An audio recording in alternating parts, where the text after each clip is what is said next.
আসসালামু আলাইকুম, welcome back to my channel. আজকে আমি বিকালের নাস্তার জন্য অথবা চায়ের সাথে খাওয়ার জন্য ভীষণ মজার একটি মুসমুসে নাস্তা রেসিপি শেয়ার করব।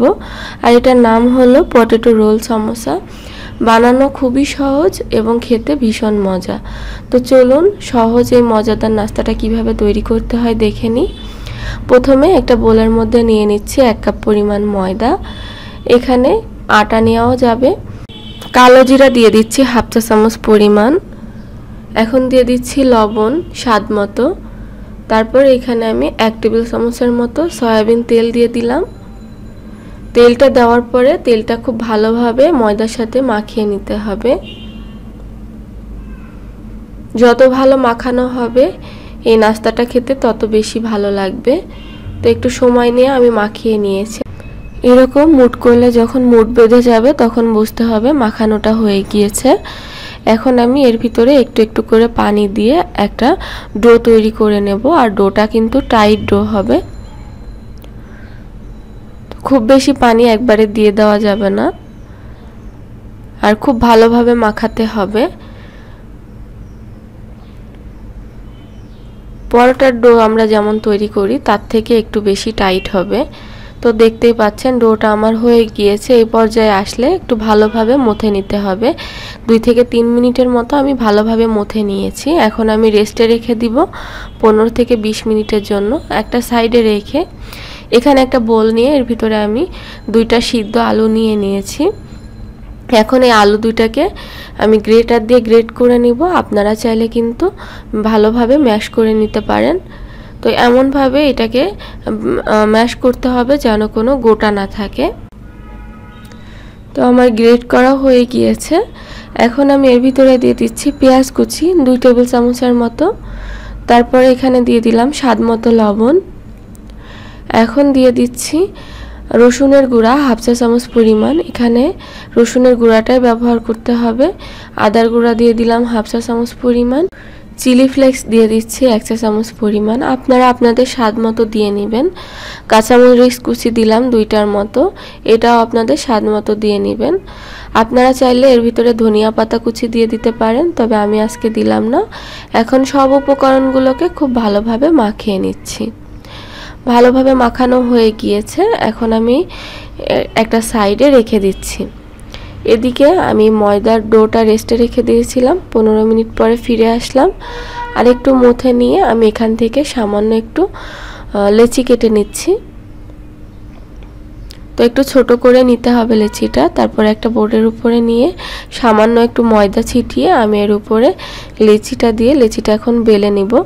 আর এই লেচিটা একটু লম্বাটে করে বেলে নিতে হবে, রুটির মতো পাতলা করে একটু লম্বাটে করে বেলে নিতে হবে। তো দেখতেই পাচ্ছেন আমি বেলে নিয়েছি। তো এখন আমি চাকু দিয়ে এইভাবে কেটে নিচ্ছি। আমি কিভাবে কাটটা দিচ্ছি একটু ভালো করে লক্ষ্য করলেই বুঝতে পারবেন। পুরোপুরি কিন্তু কেটে নেওয়া যাবে না, অর্ধেক অংশ ফাঁকা রেখে এইভাবে করে কেটে নিতে হবে।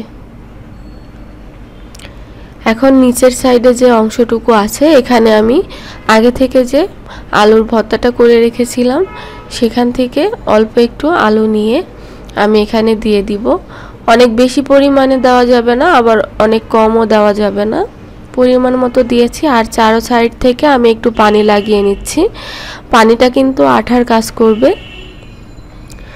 তো পানিটা দেওয়ার পরে আমি এইভাবে ফোল্ড করে নিচ্ছি। একটু ভালো করে লক্ষ্য করলেই বুঝতে পারবেন খুবই সহজ, খুব সহজেই কিন্তু এই নাস্তাটা তৈরি করে নেওয়া যায়। তো পাশ থেকে আমি আবারও একটু পানি লাগিয়ে নিচ্ছি। আর তারপরে এইভাবে একটা ভাঁজ দিয়ে নিচ্ছি। তারপরে এই সাইডটাতেও একটু পানি লাগিয়ে নিয়ে ভাঁজ করে নিতে হবে। খুবই সহজ, দেখতেই পাচ্ছেন। এখন এইভাবে আমি ফোল্ড করে নিচ্ছি।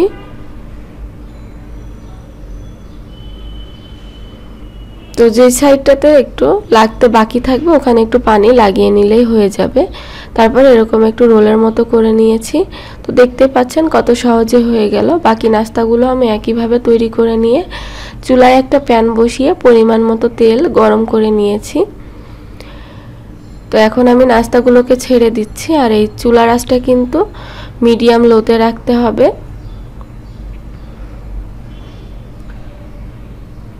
আর এই নাস্তাগুলোকে উল্টিয়ে পাল্টিয়ে আস্তে আস্তে ভেজে নিতে হবে। জালটা খুব বেশি জোরে দেওয়া যাবে না, তাহলে কিন্তু নরম হয়ে থাকবে আর উপর থেকে কালার চলে আসবে, মুচমুচে হবে না। নাস্তাগুলোকে একদম ক্রিস্পি করে ভেজে নিতে হবে, উপর থেকে হবে মুচমুচে আর ভিতর থেকে নরম। তো দেখতেই পাচ্ছেন নিচটা একটু কালার হওয়ার পরে আমি উল্টিয়ে দিচ্ছি, আর এইভাবে উল্টিয়ে পাল্টিয়ে আমি এরকম গোল্ডেন ব্রাউন করে ভেজে নিয়েছি। নাস্তাগুলো দেখতে কিন্তু অনেক লোভনীয় লাগছে। এখন আমি তেল ছাড়িয়ে উঠিয়ে নিচ্ছি। তো দেখতেই পেলেন কত সহজে এই মুচমুচে মজাদার নাস্তাটি তৈরি হয়ে গেল। এই নাস্তাটা এতটাই মজার যে একবার বানালে আপনার আর সিঙ্গারা সমোসা খেতে ইচ্ছা করবে না, এতটাই মজার।